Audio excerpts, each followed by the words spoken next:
Our guest today is Rex Rudy. Scripture for this session is from the book of Proverbs, chapter 3, verse 28. Do not say to your neighbor, "Go and come again. Tomorrow I will give it," when you have it with you. We've all experienced a time when we wished we had said something meaningful in a conversation when we had the chance. But by the time we thought of it, it was either too late and it would be embarrassing to go back and say what we wanted to say, or we weren't fully engaged and we wanted to, we don't want to look foolish. Maybe it looks cooler to stay aloof and say nothing. But it's just idle chat, right? It's an opportunity missed, but it's no big deal and no great loss. When I was a lifeguard as a teenager at our local swimming pool, I worried that I might not be strong enough or fast enough to save somebody, but I worried even more that I might not even notice when somebody was in distress, and then I couldn't do what I had been trained to do. I wouldn't have time. So the consequences then of my inattention or inaction could be catastrophic. I once heard that when a group of Medal of Honor winners were being interviewed and they were asked how they were able to conquer their fear and place their lives at great risk in order to rescue their comrades or to complete some mission, one of the soldiers replied something to the effect, "If not me, who? If not then, when?" So those are the lives of first responders, people we hold up as heroes. They're committed to acting quickly, and they've been trained to do something about it. They have the tools with them.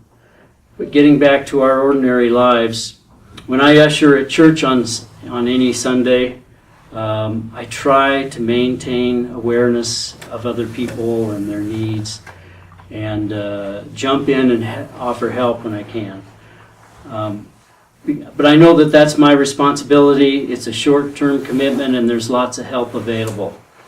But at home, will I notice or check in on one of my neighbors when their garage door is open, or when they haven't shoveled their lawn for a while, or shoveled their sidewalks for a while, or when I hear some unusual noises coming from their house?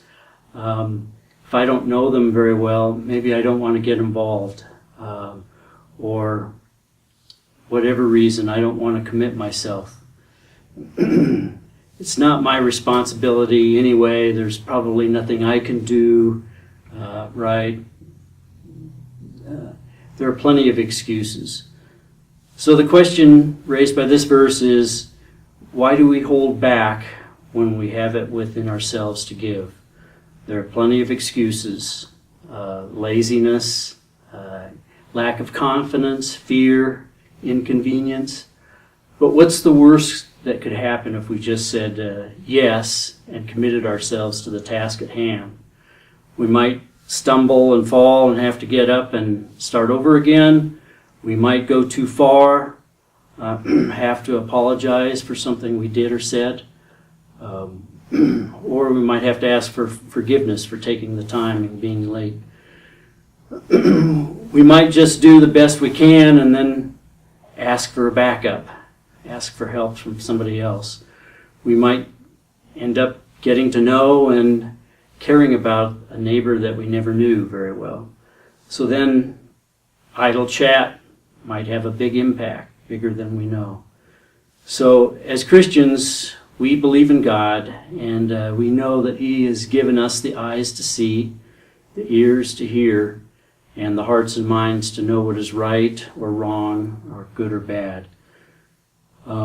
While our ordinary lives may never be heroic, we will always be offered the opportunity to serve our neighbors in small ways or big, and our actions could have a greater impact than we could ever imagine. So we have to have faith in God and trust in ourselves to look, listen, and act when the time comes according to His ways. What do you think? What does this scripture say to you? We will see you next week for more reflections.